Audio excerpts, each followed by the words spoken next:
Sony is in a position of strength, says YouTuber and content creator MBG. Let's watch. But the truth is, man, Sony is in a position of strength. So is Nintendo. For all the people out here, for all the Xbox players that are trying to flex, oh, look at Microsoft, bro. They're the biggest publisher. Ponies are begging for games. It's like, do you not realize this only happened because Microsoft got the absolute shit kicked out of them by both Sony and Nintendo? Hold on. Now, I've decided to take the approach where we examine a lot of what is said out there in the public, in the conversation surrounding these, video games and all of the above.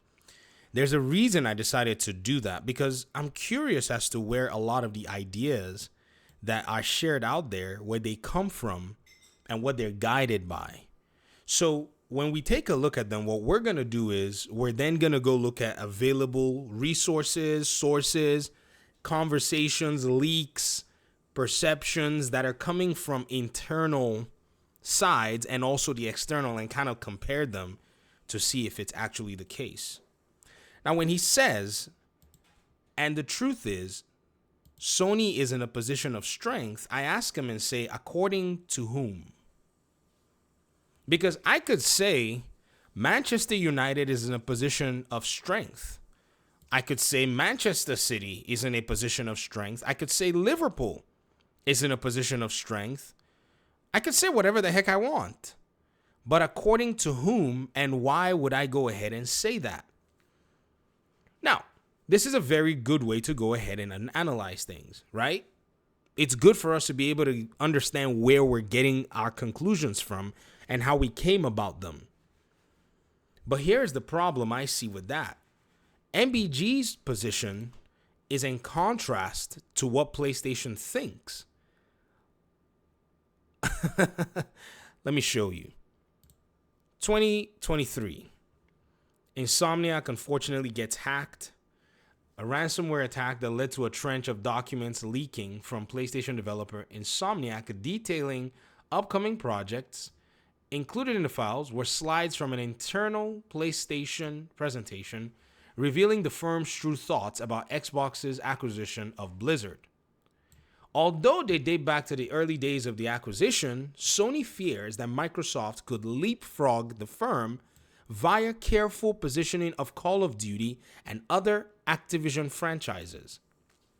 Then, Jez Corden writes, update, it's been confirmed that the slides below are indeed genuine, taken from a PowerPoint presentation outlining Sony's strategic pillars. MBG, sir, what do you think we're going to see in these confirmed reports of these PowerPoint slides that leaked from Insomniac? And what do you think PlayStation actually thinks about Xbox with regard to their acquisition of Activision? What do you think we're going to see? Are we going to see PlayStation in a position of strength? Or are we going to see a different picture? Those of you who've been watching videos on the channel, y'all already know where this is going. Should we bust out the juice? Let's listen a little bit. Let's give the floor to MBG so we can hear some more of his conclusions. This is probably going to inform us as to where this might be going. All right, let's go. So is Nintendo. For all the people out here, for all the Xbox players that are trying to flex, oh, look at Microsoft, bro. They're the biggest publisher. Ponies are begging for games. It's like, do you not realize this only happened because Microsoft got the absolute shit kicked out of them by both Sony and Nintendo? That's the only reason this occurred. That's the only reason we're seeing this. What are you seeing? What are you seeing? You're seeing Xbox bringing its games to PlayStation as some kind of a loss or a weakness or a capitulation, whatever you might call it. However, PlayStation themselves are seeing something entirely different. Here's what they're seeing. Microsoft's acquisition of Activision positions it to leapfrog our current pillars. Activision provides incredible strategic value across live service games, scale in mobile, and PC storefront, Battle.net. So basically, they're getting a second PC storefront to sell basically the biggest game annually. In addition, Microsoft is building a mobile gaming store to compete with Apple and Google. The Call of Duty 2027 threat. Microsoft's acquisition of Activision Blizzard for $69 billion could disrupt and threaten console gaming and game subscription markets. A position of weakness? A position of strength? Console shift from PlayStation to Xbox with timing and in-game differential as the weapons. Subscription. Microsoft's comprehensive ecosystem coupled with exclusivity creates greater dominance. Remember, we classified the grammar here because greater would suggest that there already is a baseline of the material fact being pointed to, which is a level of dominance. We're seeing it now, right? PlayStation is canceling live service games. Microsoft is dumping them on their platform. Sony impact. Massive threat to PlayStation Plus, upwards of $1.5 billion of annual revenue threat, gap to fill. Then they put together some numbers. 45 million subs times $12 monthly times 12 months times 20% multiplayer third party. This is probably what they're getting from some deal. Day and date threat. Post-acquisition, Microsoft will put Activision games on Game Pass day and date. Leapfrog. Activision provides incredible strategic value across live service games, scaling mobile, PC storefront, battle.net. Microsoft can supply multi-game, subscription, console games, PC. Sony's pillars are dated behind the competition. Boom. Show me the position of strength when you're behind your competition. I've never seen that interpretation before, where you're behind the competition and somehow you come to the conclusion that you're in a position of strength. Ain't never seen it before. Even before this document, public statements from Jim Ryan also betray this position of strength position that is being put on here.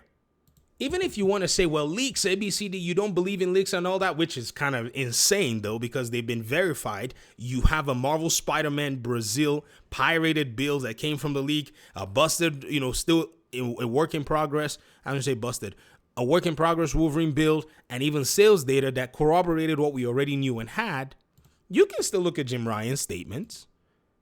Our business will never recover if Microsoft degraded Call of Duty on PlayStation. April 6, 2023, William D'Angelo.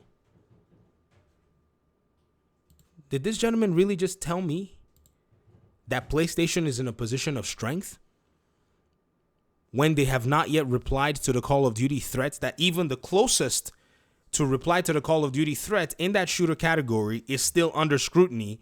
Insert Battlefield. Even with all the playtesting going on right now, they're still not convincing fans about what it is that their plans are.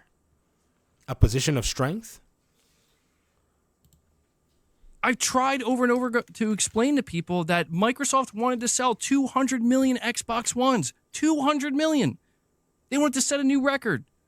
Why do you think that is? Why do you think that was more important to Microsoft than being a publisher? This is what they don't get. This is what they don't listen to. They don't want to hear it. They don't want to hear it because they're like, no, you're just too busy. We just want to pay attention to you guys begging for games. It's like nobody's begging for anything. Nobody was begging for Forza. Microsoft just dropped in our laps. Oh, shit, okay. The only people losing here, I hate to say it, man, because I kind of feel bad for them. The only people losing are the people who genuinely bought into this Xbox generation. That's just the word on the streets. That's not the word in the offices and in the cubicles and in the conference rooms. The word in the conference rooms is that Sony needs to expand. That's the word in the conference rooms. There is a narrative that can be painted in the public eye. We were not supposed to see these documents. PlayStation's whole shtick of perception really got burned once this happened. This was not supposed to be in the public eye. This was a confidential document that made its way, as well as other documents, into the ether. And we got to see what they really did think. So when you juxtapose it with what is being said and what's being touted, and even with public statements already, like, you know what I mean? Like, you just cannot see anywhere where these conclusions are coming from. Shout out to Astro Cyborg. Shout out to MBG. You know, everybody wants to do their thing. But anyone who's actually paying attention, you find how you can see how hard it is for me to basically think that anybody is saying anything of substance in this conversation that is the truth. Now, this does not mean that PlayStation is finished. Nobody is concluding that. But the worst interpretation you can get from this document is that, even though I'm giving a little leeway, is that Xbox has leveled the playing field. That's it. That's the worst. An objective one coming from outside, looking at both ecosystems and saying, from my perspective, where I have no dog in the fight, where if I sold my consoles today, or if I gave them away, or if I took a baseball bat to them, I would not be bothered or perturbed. Xbox has played them. Xbox has literally made a chess move that they cannot easily respond to without literally betting the farm and losing a huge chunk of it. That's literally the most objective conclusion that you can go with. And if you go with a biased conclusion, like say you want to really fanboy for Xbox, it's over. That would basically be, in my opinion, what I would call the three spectra of conclusions that you can make from that document and seeing it actually play out. You know, this document, when it came out and when I first started talking about it, we did not know that they had canceled 12 live service games. Then we found what we knew was they were trying to do more live service games. They were reallocating their budget. We didn't know that they were going hard like this, and we didn't know that they were going to get to the point where basically they were going to cancel a bunch of them. We didn't even know that Xbox was going to ship another one or a light one, and we didn't even know about the Xbox, Gears of War and all of that stuff. We thought, man, this is a far reach. And look at what's going on right now. Now, you put it in front of a PlayStation fan, they'll interpret it differently and say, well, it's because they're capitulating. It's because, they got beat in the console war. They changed the game. They changed the game. If nobody can get this yet, I don't know what else to say. I mean, just for the sake of it, maybe we might listen to a little bit more. I don't know, bro. Let's go for it. Let's go for it. Those are the only people losing. Losing what? That's it. I'm shocked when people say this, though. Come on now. What are they losing? The games are no longer available on Xbox? Oh, their list war is gone? That's what you're saying? The Xbox players were interested in a list war, and now they no longer have a list war, and so they're losing? And he says something along the lines of, those who bought into the ecosystem for that proposition. So they bought the Xbox ecosystem because they knew these exclusives were going to be there. If not, they would have bought the PlayStation. So they're losing?